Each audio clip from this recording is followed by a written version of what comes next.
webinar on the role and preparedness of hospital pharmacists in public health emergencies. Can you all hear me clearly?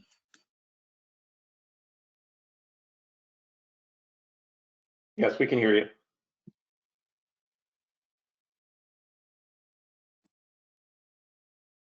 Okay, amazing.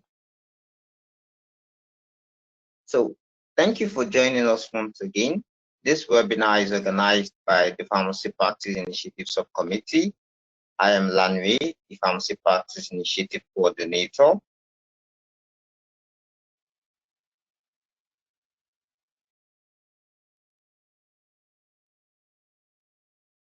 So at the end of this webinar, a webinar feedback form will be shared with everyone. Please make sure to fill out this form as your feedback is very important and valuable to the IPSF. It should take only a minute or two to fill out. This webinar is being recorded and will be made available to everyone. Before we proceed, I would like to introduce the International Pharmaceutical Students Federation, the IPSF. The International Pharmaceutical Students Federation is the leading international advocacy organization for pharmacy and pharmaceutical science students and recent graduates. The IPSF was founded in London in 1949 by 8 Pharmacy Students Association. The Federation now represents approximately 500,000 pharmacy students and recent graduates in 92 countries worldwide. This is the oldest faculty-based international student organization in the world. There are 5 regional areas of the Federation: the Asia Pacific Regional Office, that's APFO, the African Regional Office, AFO, the Eastern Mediterranean Regional Office, EMRO, the European Regional Office, EURO, and finally, the Pan-American Regional Office. These regional offices comprise about 117 worldwide student organizations collectively. The vision of the IPSF is to improve public health by advancing pharmacy practice and serving as the global collective voice of pharmacy and pharmaceutical science students and recent graduates. The IPSF works to achieve this vision through its 3 portfolios. That's the public health portfolio, pharmacy education portfolio, and professional development portfolio. All of this work is done whilst upholding the IPSF core values, which includes respect for human dignity, cultural diversity, and individuality. A team spirit that encourages individual initiative and the delivery of quality-driven output. Before I proceed into the webinar, I'd like to introduce our speaker. Our speaker is Dr. Michael Daniel. He's the Senior Director of Pharmacy Practice and Quality at the Center of Medication Safety and Quality, American Society of Health System Pharmacy. Dr. Michael Daniel. Thank you, Lon. I appreciate the introduction, and I'm excited to be here. Good morning. If you're like me, this is early in the morning, but good afternoon to you if this is your afternoon.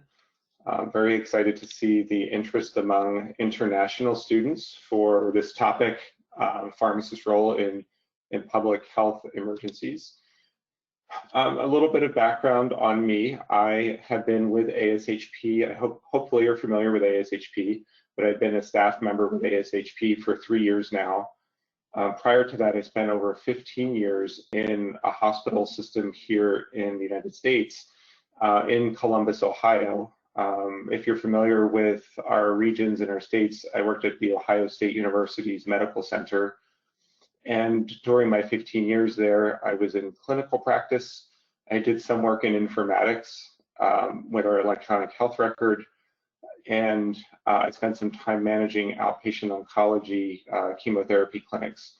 So I have a fairly wide range of experience. I was involved in several activities related to incident command structure, both while I was in an informatics role and while I was managing outpatient oncology. There's a lot of focus on things like business continuity and patient care in the event of an emergency. So I'll try to share some of my experiences from that, and then of course, during the current public health emergency with COVID-19. So with that being said, we can get started on some of the objectives for this presentation. So we'd like to go through and explain the various roles of pharmacy personnel in public health emergencies. And when we talk about public health emergencies, there are different phases. So we're typically in a planning phase or trying to prevent public health emergencies. But when there is some sort of emergency, there's response and then recovery. We'll talk about examples of how pharmacy personnel have responded during COVID-19. Obviously, that's part of the reason why we are talking about this today. And then we'll have some lessons learned during the COVID-19 pandemic and how we can apply those lessons to future public health emergencies.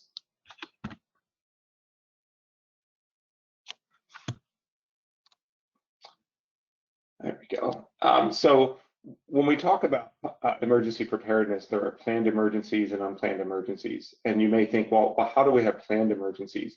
We'll talk a little bit about that. Emergency response, first and foremost, is direct patient care. We want to make sure that we keep our patients safe and we are able to treat them for whatever injuries or illness may arise from the emergency. And then there are indirect roles, ways to support patient care indirectly, and then the other responsibilities that may come up depending on the type of emergency.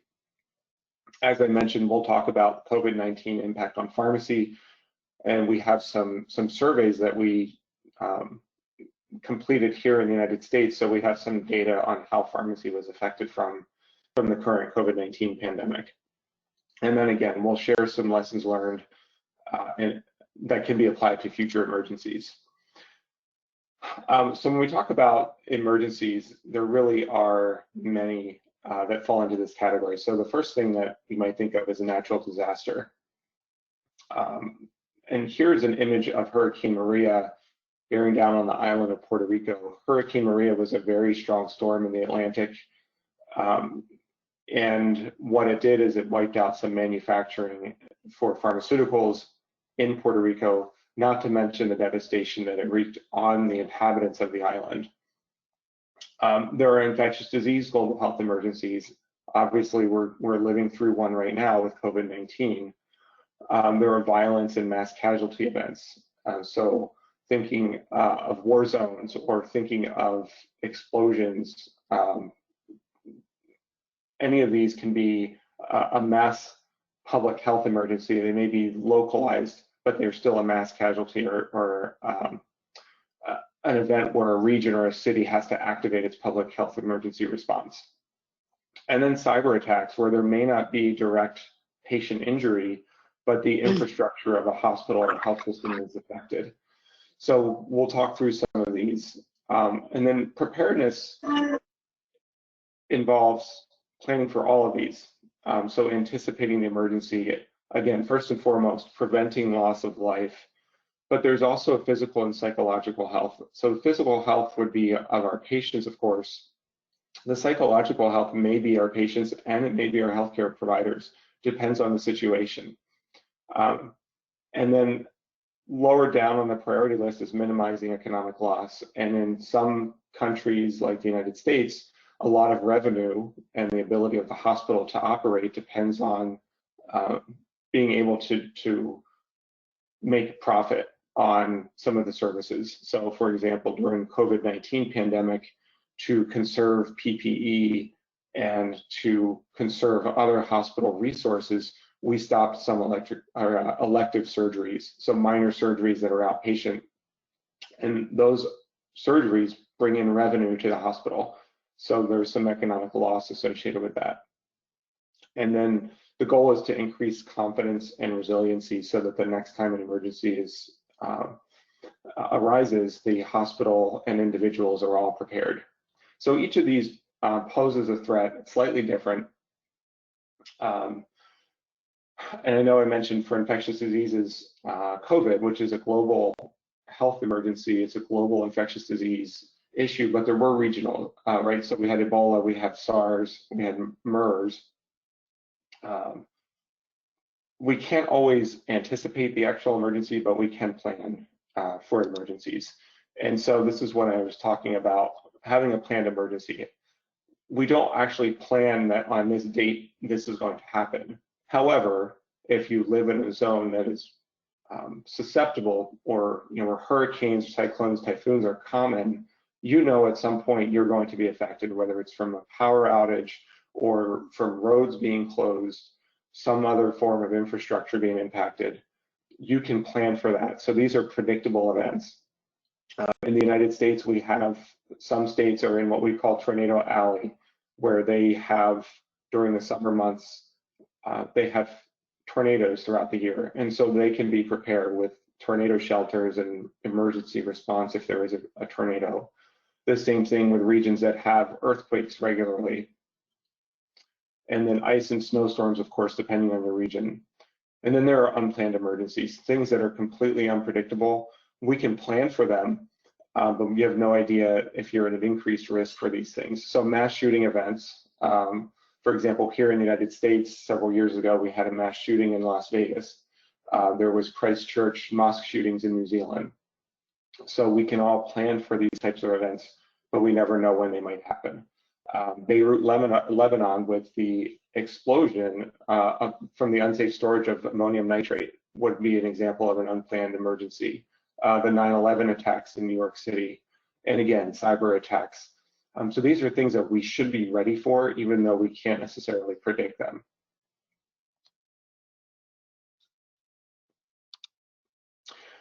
So what does actual preparation look like? Well, it's different at various levels, and your model and your country may look a little bit different. But in the United States, we have national preparedness. We have preparedness at the state and province level, and then at the city or region level. And in the United States, again, specifically, we have multiple agencies that are responsible for different types of emergency response. So we have Federal Emergency Management Association, or FEMA, and they're responsible for a lot of infrastructure, getting into the actual site where the emergency is and distributing supplies, and making sure that everyone, not just patients who may be affected, have access to things like clean water and housing. And then the next three agencies are all within our Department of Health and Human Services, and everything is related somehow to healthcare.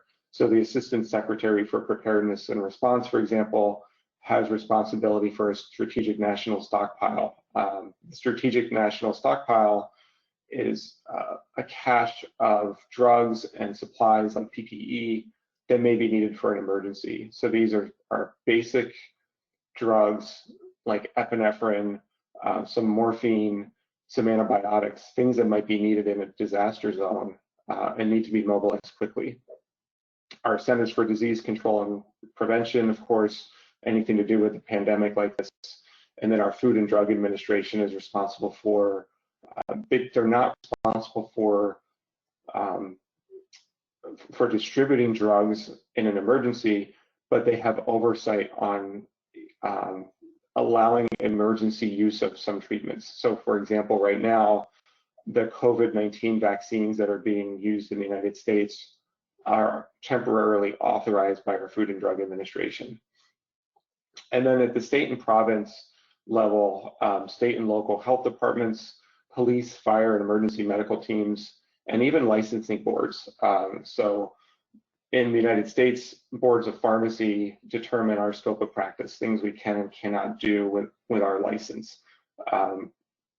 And in a public health emergency, those boards can get together and make temporary allowances. So for example, for pharmacists to administer vaccines, there are certain rules that we need to follow and certain criteria that need to be met.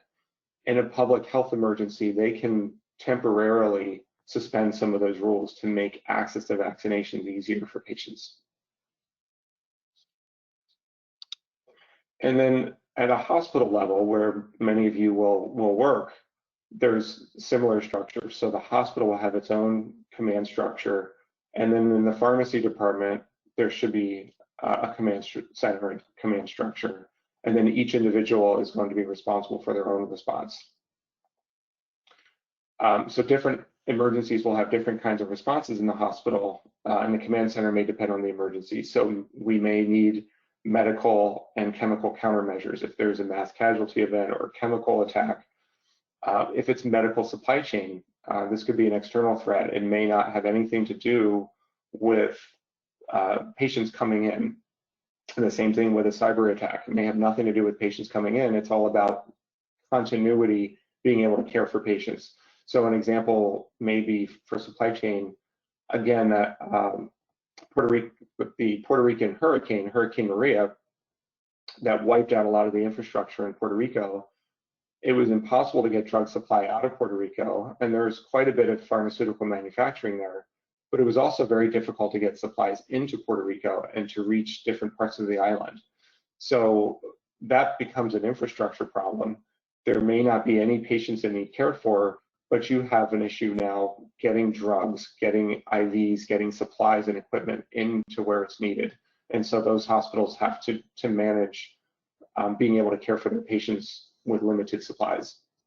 So within a hospital command center, the health system leaders in various departments should be activated and called into the command center. And this should include pharmacy leaders. Again, as we've talked about, medical supplies and drugs are critical to the hospital. So the pharmacy leaders should be present for these meetings because they're responsible for the drug supplies. And then within the pharmacy department, there should be leaders representing pharmacy operations, meaning how are we getting drugs to patients? There should be representatives from clinical staff, meaning if we do have a surge in patients or we have to change how we care for patients because we don't have drugs, the clinicians are making those decisions. We should have informatics leaders because if there's a disruption to the electronic health record or if there's some other cybersecurity issue, our IT leaders need to be present. And then supply chain, again, because of the potential impact on drug supplies. There should be continuous communication at all levels within the hospital, and each of these departments will help create and execute a plan. And as I mentioned, we have some of these emergencies are planned, and the way you prepare for these is to do drills and to do mock events. And so occasionally when I worked here at the hospital, we would have a drill, not just in our hospital, but for the entire city. So it could be a mass casualty event, an explosion. It could be a bus accident where there are dozens of injured patients who are dropped off at the emergency department. And of course, they're not really injured. It's a mock drill, but it allows you to run through your plans and determine if they're adequate or if they need to be improved. So a lot of preparedness is understanding the items that are presented here. Departments should have policies, procedures developed. There should be staff checklists for some of these things. Depending on the size of the institution, it's helpful to have different roles on your roster too. So if you have a roster of all of your staff, knowing who has skills to do sterile compounding, preparing hazardous drugs, who has skills to be able to do CPR or to round on an intensive care unit. So everyone needs to understand their roles and responsibilities during an emergency like this. And it's important for the managers who are operating during the emergency to know all of those roles. And that's where, like I said, a roster like that comes in and it's helpful. For identification, everyone should have something that makes it easily identifiable. So I do not work at a hospital anymore, but I still have my badge where it's very clear that I'm a pharmacist. So even though I'm running around in a white coat and a shirt and a tie, someone's going to look at my badge and know immediately that I'm a pharmacist. They're not going to think I'm a physician assistant. They're not going to think I'm a radiologist. They're going to know right away I'm a pharmacist. And that time saved in communication is extremely important. There are other ways to identify, like color-coded lab coats or scrubs and smocks that have specific roles on them. And then if there's a command leader in the department, they should have another way of identification. As far as the individual staff level, remember I said there is some planning for the individual. they should be thinking about what will I need if I have to stay overnight in the hospital. So again, this is where a checklist for the staff are helpful. You know, a staff member may need additional clothing if they take medications, if they need toiletries like soap and shampoo, a toothbrush, toothpaste, maybe pillows or a sleeping bag, depending on the department they work in and how much space there is. I have done this and have spent the night in the hospital after a snowstorm where I didn't know that the next shift would be able to come into work. So it is helpful to have this preparation, even if you never think you're going to need it, at least have a mental idea of what you'll need in case you're stuck at the hospital. That doesn't mean you have to take it with you to the hospital every time you go to work, but if there is a possibility of an event where you may get stuck at the hospital, it helps to know what you will need. And then as far as pharmacy operations, do you have proper inventory? Excuse me. And by proper inventory, I don't mean you have to have everything on your shelf in enough supply to last for a month, but can you get through 24 to 48 hours of high use of some emergency medication items? So we talked a little bit about some of the strategic national stockpile drugs that are used in the United States to supplement what's in the hospital. But in the hospital, there should be adequate supplies of things like epinephrine and other rescue medications. Being able to receive supplies during emergencies, so having access to the loading docks where trucks may come in for supplies, having adequate storage of supplies.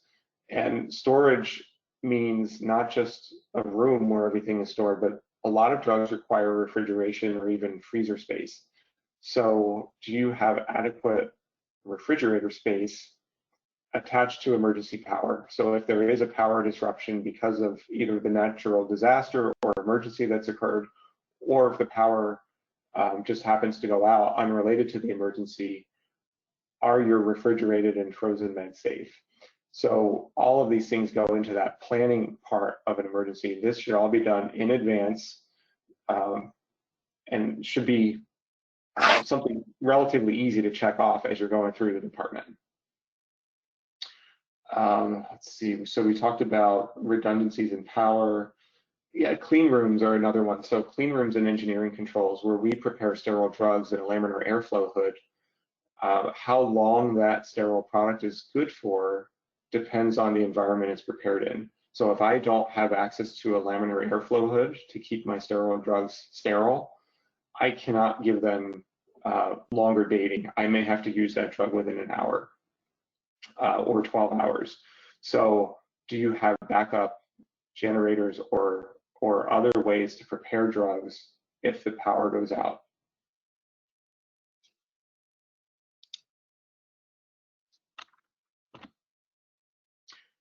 Okay, so as I mentioned, the primary responsibility is to patients, right? We want to make sure our patients are safe. So that includes current patients in the hospital and then potential patients coming in from an event. To keep our patients safe, we have direct patient care roles. As I mentioned, pharmacists are working in emergency departments. They're helping to triage patients as far as their medication histories and what medications they might need, what brought them into the hospital, and is it drug related, and can we make a recommendation to their regimen to get them better. We also have pharmacists in intensive care units looking at medications and the drips that those patients are on and making recommendations for antibiotics and for other therapies. And then in the ambulatory and community settings. So all of these direct patient care roles are helpful in the emergency to help treat those patients. But then we have indirect roles.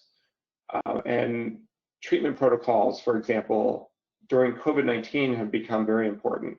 And we'll talk about this a little bit later, but the pharmacists are medication experts. And we should take responsibility for what we're using to treat our patients for COVID-19, just as we would for any other illness. Drug shortage has been a very big problem during COVID-19. A lot of our supply chain was interrupted. We'll talk a little bit more detail about that in a little bit. And then medical informatics.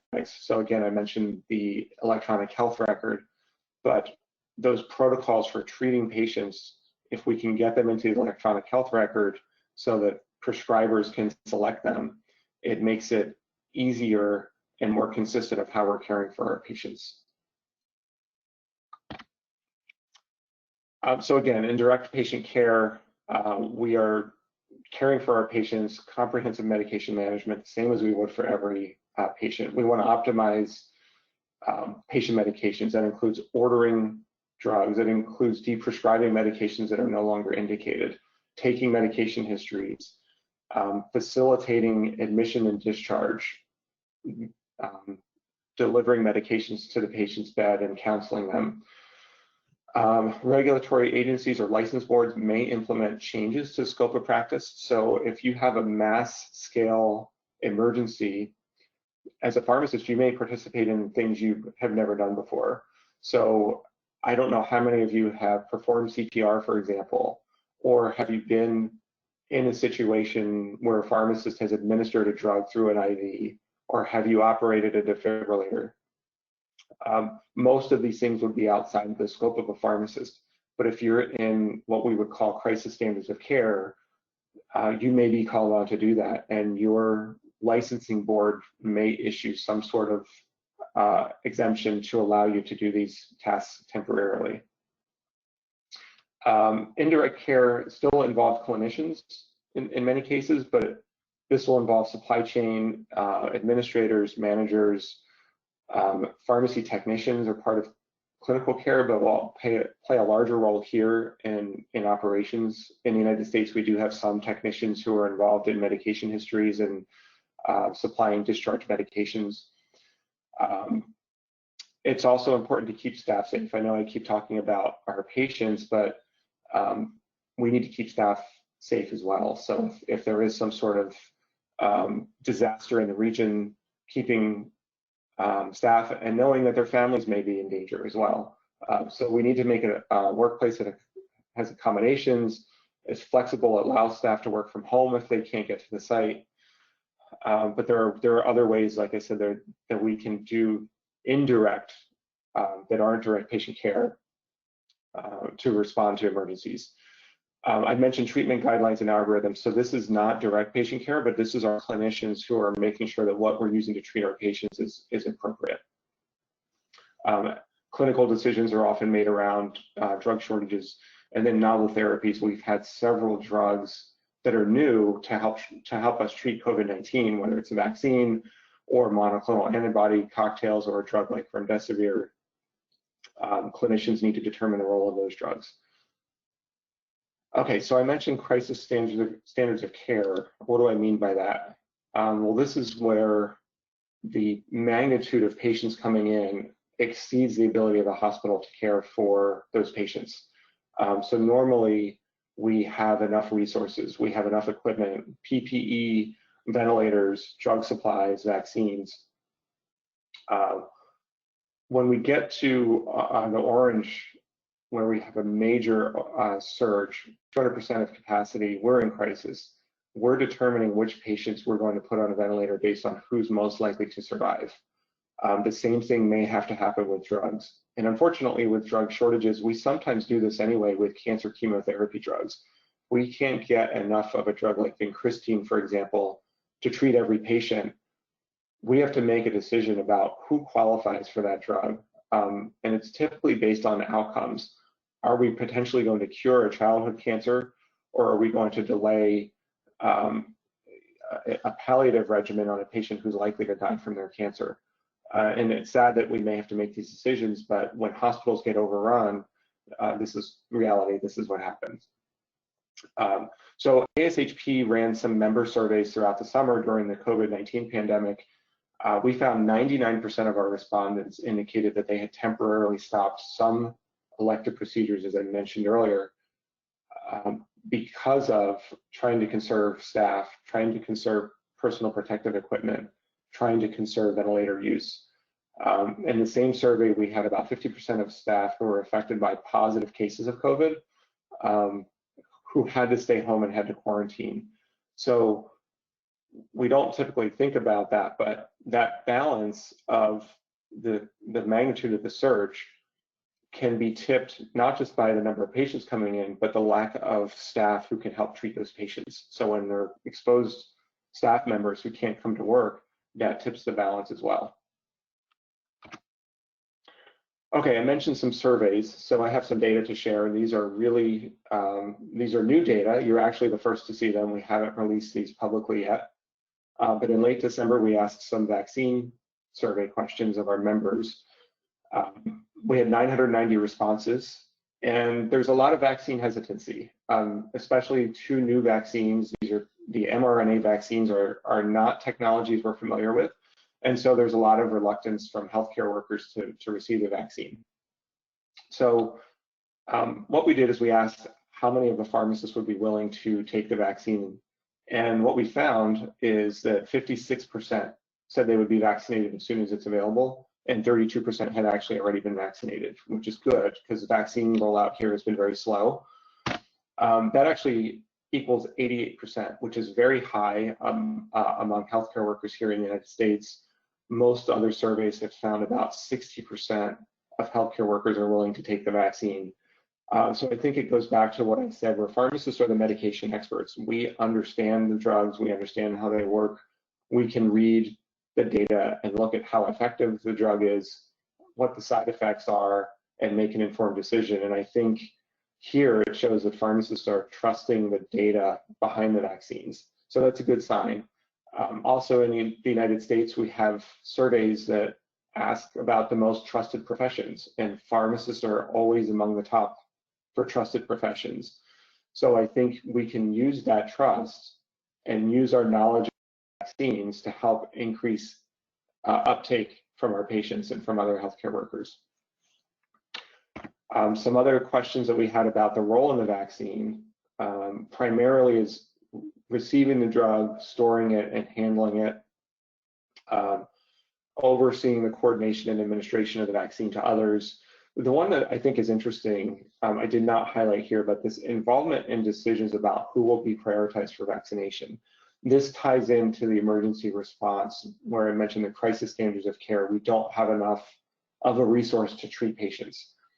And so this, having pharmacists involved there, I'd like to see that number higher, although 36% is still high because typically these are going to be infectious disease physicians and administrators in the hospital who are making these decisions. But pharmacists belong there helping to make those determinations. Why? Because we understand the drug, how it works, who should qualify, what contraindications there are to the drug. But also with these particular vaccines, there's very specific handling requirements. So they all hold storage in very low freezers. Understanding that we need to use the entire vial within 2 hours. So that because of these restrictions on the vaccine, pharmacists play a very important role in this case. Some more questions. I don't know how things are in your country, but in our country, pharmacists can administer vaccines, but also student pharmacists like yourselves, and then pharmacy technicians in some of our states. So we asked how many of the pharmacy staff would be administering vaccines. And it's important in a hospital to recognize that there are nurses and there are others who can administer vaccines. So seeing this many pharmacists and pharmacy staff administering is encouraging, knowing that there are other staff available to give vaccines. Okay, so that's enough on some surveys for now. We'll come back to some other surveys. Quick time check. Yep, we're doing well. Okay, so drug shortages, I mentioned. This is not a new problem. I'm sure many of you are familiar with sites where you may be working or pharmacists you're working with, but we occasionally have shortages of drugs. These are almost exclusively related to the supply of drugs. So whether it's an issue with the manufacturer or whether there's a natural disaster or a shortage of raw material, it's almost always related to inability to supply enough drug. A shortage due to an increase in demand is rare, but we saw an increase in demand during COVID-19, and I'll show you some examples. So we need to have management strategies, regardless of whether it's due to supply or demand. We need to have tight inventory controls. We may need to put restrictions on who can use a drug, and we may have to find alternative sources for drugs. So here are statistics in the United States, and you'll notice back in 2011, this tall bar here, this is where we peaked with drug shortages. And in 2012, there was a law passed that required reporting to our Food and Drug Administration if a manufacturer knew a supply chain challenge or interruption was coming. And so what that did is it allowed the Food and Drug Administration to plan and help expedite with inspections of facilities or help manufacturers resolve the problem before it materialized as a shortage. And so what we saw is a little bit of a drop off in shortages in the years to follow. The interesting thing that I'll note though is that while new shortages, this graph represents new shortages, the number of new shortages is going down. The total number of drugs that remain in short supply has not really changed much. So what that means is that drugs are going into shortage and they're spending years on our shortage list. So we still have a problem with shortages that needs to be resolved. I talked a little bit about the causes of shortages. The number one reason, unfortunately, is unknown, meaning that the manufacturer is not disclosing what the problem is. But followed by manufacturing problems, as I mentioned, there's quality control issues, there are recalls, there could be particulate matter floating in sterile injectables, or the sterile injectable fails a microbial test. Supply and demand, as I said, that's a rare reason for a shortage. Raw materials, we may see more as raw material sources right now are consolidating, particularly in China. So if there is a challenge with getting the raw materials out of China, whether it's because of a trade war or an earthquake or some other infrastructure, or during a pandemic like COVID-19 where the border was shut down temporarily, it puts our whole drug supply chain at risk. And then discontinuation, at least here in the United States, sadly, our healthcare system is driven by dollars and economics. And some manufacturers may decide not to market a drug here in the United States anymore because it's not profitable. Here's a different look. This is from our Food and Drug Administration. The previous graph was from ASHP data. That's our own data. The FDA also maintains data. And as I mentioned, quality issues are the number one reason. And so we have a problem with that. That's a completely different talk. I can talk about that all day. Drug shortages are one of my responsibilities at ASHP. But I'll skip over that in the interest of time so that you all have some time to ask questions. The bottom line is that the supply chain for pharmacy was threatened during COVID-19. I'll talk a little bit about New York City. You may have been familiar in April. New York City was our epicenter for COVID-19 cases. And then since then, it has spread across the United States. But our role during COVID-19 has also involved clinical guidelines and dealing with misinformation. We have some drugs that were tested for COVID-19 and found not to be effective, drugs like hydroxychloroquine, where our clinical evidence has not shown any benefit. But we also have people who are trying to profit off of something like a pandemic and sell silver solutions or diluted bleach solutions as a treatment for patients. So pharmacy has a role in combating misinformation like that. Again, patient care is our number one concern during a public health emergency like this. And so how do we continue to care for our patients without putting our staff or our patients at risk? And we've seen an emergence of telehealth, so caring for patients over the phone or through video meetings like this one. Workforce safety and resilience has been important. Again, during an emergency, you want to make sure your staff are safe, but this has been going on for about a year now, and there's a lot of burnout. There are clinicians who are spending many hours at the hospital. So how do we as a profession make sure that our staff are safe, both physically and psychologically? And then we did talk about our role in vaccination. So as I said, I can talk about supply chain stuff all day. I'm going to skip through a little bit in the interest of time. I do want to talk about this a little bit because it's interesting based on the type of disaster, how the supply chain can be affected.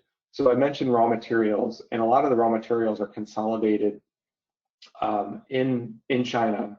There are still active pharmaceutical ingredients sourced elsewhere around the world. It's not 100% coming from China, but having anything in a localized region puts it at risk for many of the disasters that we've talked about. So the raw materials themselves were at risk, and then transporting those raw materials to manufacturing, again, as borders were closed, there was an interruption there. In India, where a lot of our manufacturing for generics occurs, there were plants that were closed during the pandemic, and so those plants were taken offline. That means that the finished drug product is not being manufactured. At least here in the United States, a lot of drug moves in passenger airplanes. So because passenger air travel dropped off during the pandemic, a lot of drugs weren't being imported or exported. And then what we had here in the United States was a major problem with the drug distribution. And normally when we have a shortage, drugs are put on allocation by our wholesalers. And that means that no hospital can go buy up a lot of drug and have it just in case. The allocations protect the supply to make sure it is that it's a fair distribution. As I said, it was really rare that we see a drug shortage because of demand, and that's exactly what we saw in New York City. We saw 500% to 600% increase in use for drugs like fentanyl, drugs like cisatracurium that are used for paralyzing patients on ventilators. And so the next graph I'll show you is propofol utilization. And just to call your attention to, I mentioned that we interrupted elective surgeries, and here's a Monday through Friday when elective surgeries are occurring, and then here's a weekend, and you see the use of propofol drop. So the blue bar, this is the number of patients receiving propofol, and the orange bar is the number of drug dose units that were used. So we're seeing for the number of patients up here, the blue bar, you're seeing a pretty similar amount of drug being used. Now, once the pandemic hit, look at the amount of propofol that's being used, and then look at the number of patients. So we were seeing patients around the clock receiving propofol, which is not unexpected, but here we have it in a graph demonstrating it. And so what happened is our wholesalers were telling the hospitals in New York, no, you can't have that much drug, we have it on allocation. And historically, that would be okay. But because New York was going through so much of these drugs, those allocations had to be modified. So that was a lesson learned from the pandemic that we had to adapt. I mentioned some of the drugs in shortage. I'll just spend a moment on this slide, but cisatracurium was one of the most concerning, and then atracurium, vecuronium. So these are all used to help relax those patients on a ventilator so that the ventilator can breathe for them. The orange bar was the first round of surveys that we conducted, and the yellow bar was the last round. This was over about a 3-month period. So you see that the drug supply chain slowly improved, that these drugs were less concerning of a shortage over time. So that tells us that the supply chain was able to adapt some. But at the same time, it was very concerning in the beginning months. Okay, so in addition to trying to adjust those allocations and get medications in, pharmacy had to substitute products and find alternative sources for drugs. And then there was a response from, you may be familiar with the United States Pharmacopoeia. They set standards for sterile compounding and drug preparation. We had shortages of masks and gowns and sterile gloves. We even had a shortage of sterile isopropyl alcohol that we used to clean our laminar airflow hoods. And so regulatory organizations like the Food and Drug Administration, standard setting organizations like United States Pharmacopoeia, they issued responses on how to navigate these shortages, which was very important for the practice of pharmacy. Again, I mentioned clinical guidelines and misinformation, and this is really an important role for pharmacy. And as pharmacy students, you're all studying your books and the primary literature on evidence of how we use our drugs. And it's really important that we practice evidence-based medicine. But what do you do when there is no evidence? So we have a brand new outbreak of a COVID-19 pandemic. So we're using the pharmacology of the drug, We know what's causing the disease is a virus. And so there are educated guesses being made as to what therapies may work. But it's really up to us to determine what's appropriate to try in patients or not. And so in the beginning, as we're collecting data, hydroxychloroquine, azithromycin, I've seen ivermectin, I've seen many drug therapies where there is an in vitro reason to believe that that drug may work. And so we need that translational research to find out if it will work. But once we have evidence, then we need to base our decisions on the evidence. And so as more clinical studies came out, we determined which drugs are and are not helpful. So pharmacists are a really, really important part of this process. I mentioned workforce safety and resilience, and again, burnout here, as I assume it is in other countries, is becoming a very significant problem. So we did ask pharmacists back in July how they're caring for their patients. And so, or I'm sorry, for their staff, not patients. So this is specific to staff. So making sure that pharmacists and pharmacy staff have the ability to take breaks when they need to. Celebrating little victories among staff. So if there's a birth among the staff, or if there is a graduation, for example, finding ways to celebrate, of course, safely, you know, with masks, socially distanced, doing it over a video chat, but recognizing staff for the things that they're doing, minimizing non-critical activities, and having flexible work schedules. So these are all ways that we can make sure that our staff are resilient and continue to care for patients. All right, I'm going to try to wrap up more quickly so that you all have time for some questions. These are just a couple of quick points I'll make here. We did find that a significant number, well, let's go back up one. We did find that a significant number of respondents were allowing remote work, which is good. It's both from a resilience standpoint, a resiliency, being able to care for children, because a lot of our schools have been closed, and offering a safe workplace where you know that your staff are not being exposed. So these are some of the flexibilities that we did here in the United States. Really quickly, I mentioned telehealth. So prior to COVID-19, we had 65% of our pharmacists were doing face-to-face visits. During COVID-19, that switched, so 86% are now doing telehealth in some way. And down here, you see that phone telehealth is the #1 mechanism. So it is important to note that for AV technology, so Zoom or GoToMeeting or whatever your video chat of choice is, increased from 7% to 20%. So it's not a substantial part of our telehealth, but it did double. Utilization of those technologies doubled. And those visual check-ins are important. It helps you see the patients. You know, over a phone, you can talk to them, but when you can physically see them, particularly things like domestic violence or other things that may not be something you see on a telephone, you can pick up on video. So it's important to do video when it's available. All right, so some lessons learned in our new normal. We did ask some survey questions because of the supply chain. I think it's important that 92% of the people we surveyed did increase the day's supply of drug on hand. So knowing that there were supply chain challenges, most of our respondents bought more drug, kept it on their shelf, and planned in advance. After the pandemic's over, when we do return to normal, only about 10% plan on keeping those additional days supply on hand. These are some operational things. So premixes and add-a-vial formulations are ways to streamline sterile compounding. So I mentioned we had PPE challenges, we had sterile isopropyl alcohol challenges. The way you can mitigate some of the impact of those is not need your clean room and not have to use your laminar airflow hood. So by purchasing premix drugs, by purchasing drugs that we can make outside of a clean room, we can navigate those shortages. I'll skip this slide. I'll skip that slide. We talked about telehealth. All right, so let's talk about pharmacy's role today.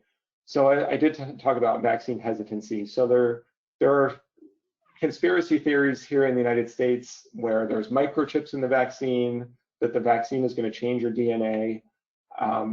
Misinterpretation of clinical trials. I mentioned hydroxychloroquine and ivermectin. And then real actual issues with the vaccine. So allergic reactions we're seeing as more patients are becoming vaccinated, we think it's the polyethylene glycol, the lipid part of the vaccine that's causing some allergic reactions. So pharmacists play a role in all of this in understanding medications. We are the medication experts. So being able to talk to someone about how the vaccines work, being able to ensure the vaccines are stored correctly, understanding who's at risk for an allergic reaction and being prepared for an allergic reaction to the vaccine. And then, as we recover and people are vaccinated, we can return to normal. It will look a little bit different, but we will have a new normal. So finally, I think I've highlighted, but pharmacy has a role in every one of these steps. So in planning and preparing, in direct patient care response, and in indirect patient care response, supply chain management, and then of course applying those lessons learned. So everything we've learned with supply chain and with telehealth and with keeping our patients safe, we will continue to improve on those things and adapt them so that the next time we have an emergency, we're more prepared. So that was a lot of talking from me. We have a few minutes for questions. I'm happy to answer anything that you may have.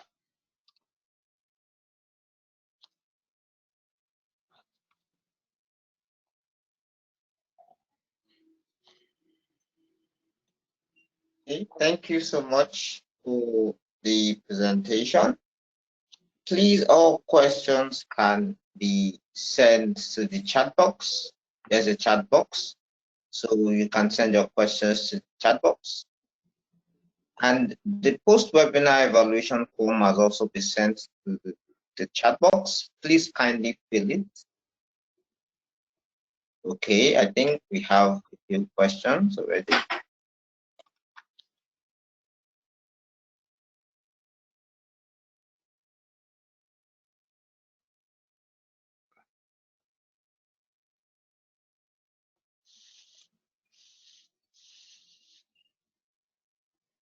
Okay, and if you want to verbalize your question, you can also state it in the chat box and we'll give you the opportunity to speak.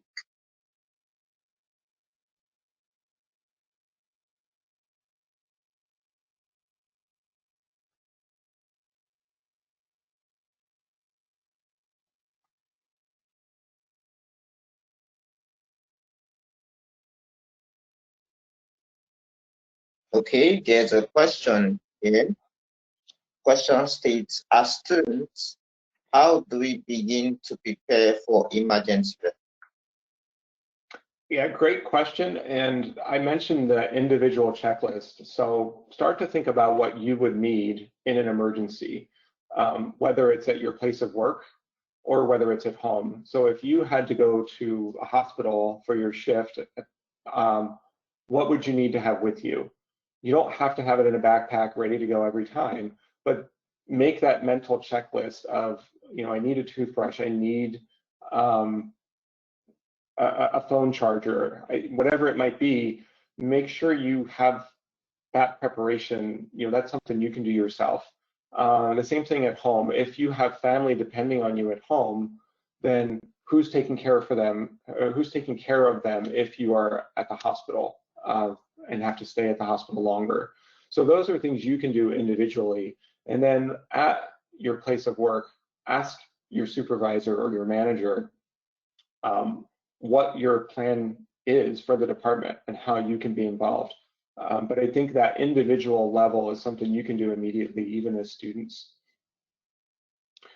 And then as far as encouraging the public to receive the vaccine, here in the United States, the first recipients of the vaccine are healthcare workers. And it's been very public on social media whenever pharmacists, physicians, nurses, even in the news, you can turn on CNN or any other news network and you see healthcare workers getting the vaccine. So I think that's one step in building trust, is for patients to see us getting the vaccine. If we have an opportunity to talk to patients about how these vaccines work, and we have to understand the data. So the results of the large clinical trials for the vaccines that have been published. So understanding what were the side effects from the vaccine, what were the rate of those side effects. So for example, arm pain, I expect arm pain from any injection, right? The shoulder is going to hurt for a couple days, but I don't expect to have a high incidence of things like nausea or vomiting or the allergic reactions we're seeing. So being able to talk to patients about what those side effects are, what to expect from them, and then the effectiveness of the vaccines. Again, the publications, the data show these vaccines are very effective. So having a conversation with patients requires you to fully understand the data and to be prepared to have that conversation. And I think that's how we encourage the public to receive the vaccine. Many countries shut down airports and airline travel. Do we think that it also caused shortage because supply chain also delivers? Yes, absolutely. And I mentioned that a lot of the drug supply coming into the United States, and I'm sure it's true for other countries, comes in cargo from passenger planes and from cargo planes. But as all air travel was reduced, it severely limited the ability to move drugs between countries. Telehealth is a challenge. So there's a question here about the prospects of telehealth in third world countries where internet coverage is scarce, and not just internet coverage, but cell phone towers, cell phone coverage can be a problem. So you may be traditional landlines for telephones, as an option. If even that's not available, then telehealth really isn't something that you can do. But we refer to telehealth as a really broad category. And it can be everything from text messaging to telephone calls to really sophisticated telehealth, which could be through a portal with the electronic health record. So some of the electronic health records here in the United States, you can actually do a video chat through an app on your phone that's all through the portal. So when we say telehealth, we can mean something as simple as just a landline telephone. But without something that basic, then telehealth really is not possible. Let's see, what do I expect for a pharmacy intern? So again, that individual preparedness is important, but right now during a public health emergency, what does a pharmacy intern have the authority to do? So in your country or province or region, who's determining whether you can administer a vaccine or perform other jobs or responsibilities? So knowing what you can do in an emergency is helpful, but then also talking to your pharmacy school or to a place of work if you're working somewhere and finding out what you can do to help. And this is a great learning opportunity. As bad as this pandemic has been, for anyone who's in school right now or going through a residency, you're getting to see something that in my 20 years of practice, this is the first time I've seen it. You're seeing it really early on, so absorb as much as you can, read the literature, attend webinars like this one, but really use it as a learning opportunity. Let's see. Because the news reported some healthcare workers contracted the virus, though they are vaccinated, does this make the public lose confidence toward the vaccine? How can we address it? Yeah, this is a challenge, and so this is a problem with how we absorb news in 2020 or 2021, and things make their way around the world very quickly, whether it's through 24-hour news channels or social media. And I'll use an example. When England, United Kingdom, authorized the vaccine, they were among the first. The first day or 2 days after administering the vaccine, they immediately reported these allergic reactions. And it's important to report those, but the but the medical body, the medical board there in England decided that they would no longer give that vaccine to anyone who had ever had a severe allergic reaction to anything, which was an extreme response. And if you look at the studies for these drugs, there were 15 to 20,000 recipients of these drugs during the trial, and they did not see a problem with allergic responses on that scale. And yet that was the headline for the news. So the same thing happens when someone who's received the vaccine also gets sick with COVID. So it's important as pharmacists to know what are the details of that case. So were they fully vaccinated? Did they complete both injections? And if they did, were they fully protected? Meaning, was it adequate time after the second injection to expect the full response? And then the other thing is the reality of the vaccine effectiveness. So if it's 95% effective, 1 out of every 20 people who receive the vaccine may still get COVID. So some of it is just the reality of the numbers. So it's really important, again, as pharmacists, that you look at the facts, you look at the evidence, and you're prepared with facts information. And I think that's how we build confidence, is that we have to allow that, yes, there will be some side effects. Yes, there is some risk that the vaccine won't work. But in order for us to end this pandemic, we all have to get vaccinated so that we can protect each other. How to convince people to vaccinate who are fearful about long-term effects, not efficacy. This is a valid question. So we see a lot of questions about vaccine side effects because they were studied for such a short period of time. And the important thing to know is that a very, very high percent of vaccine side effects occur within 60 days of the vaccine injection. And so when you're studying the safety of a drug like this, 60 days seems like a short time period, but really it's going to catch almost every side effect from the vaccine. Now, may we find out 10 years from now that something in the vaccine is harmful? It's really unlikely. Is it impossible? No, I won't say that. But again, this is where knowing the facts and understanding the studies really helps. So I think that's a way that we can help have that conversation with a patient and let them know that almost every side effect occurs within that short time frame. And they were studied for 60 days. That's why some of these studies are still ongoing, because they need to observe patients. In an emergency, there are many things to deal with, and we can't actually predict what sort of patients will be there. In COVID-19 conditions, can you suggest a pharmacist's role in this regard? It's hard with COVID-19 because it's affected so much of what we do. COVID-19 has been unique because it's not just patients that we have to treat.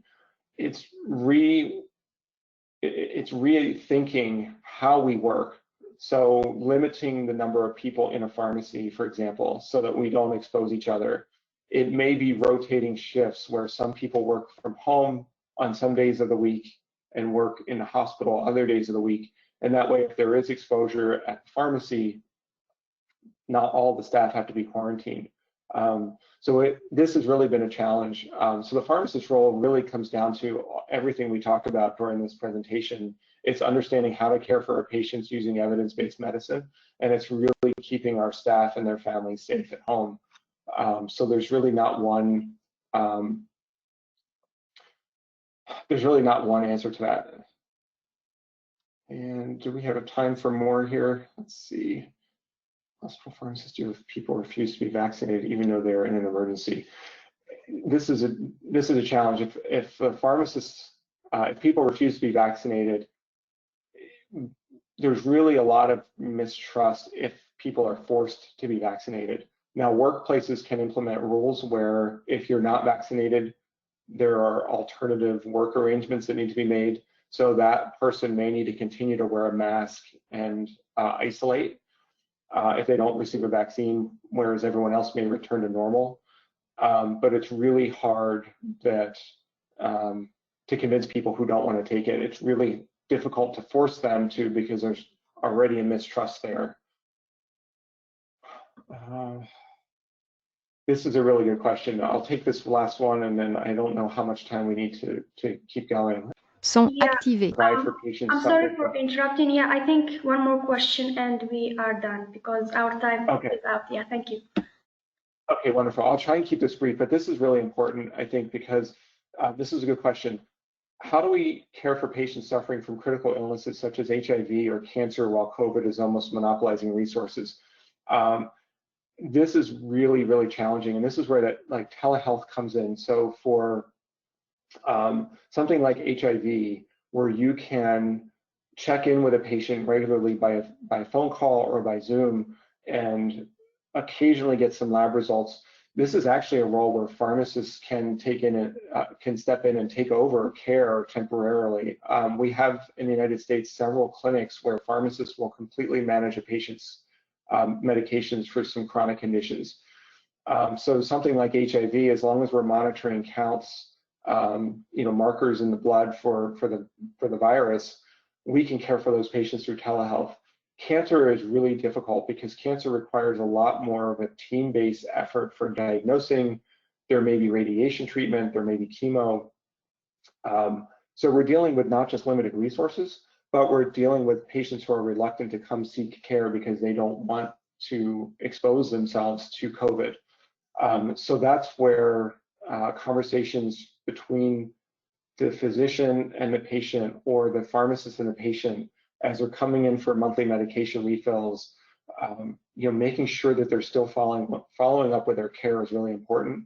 And here in the United States, there are even TV advertisements from health systems reminding patients that cancer doesn't go away because of a pandemic like COVID-19. So this is really difficult. And as you're seeing patients, just reminding them that their critical illnesses still need to be treated. And as interns, student interns, you're in a really good position to do this because, while you may have some role in COVID-19, the resources that are being stretched thin typically don't include our learners, right? So our pharmacy interns or medical students, they can be used as an extender to reach those patients. So hopefully that helps, and hopefully you all learned something today. Feel free to reach out if you have any other questions, and it's been a pleasure, and good luck to all of you in your pharmacy careers. Okay, thank you very much for the presentation and for taking our questions. Due to time constraints, we will not be able to take any more questions. Dr.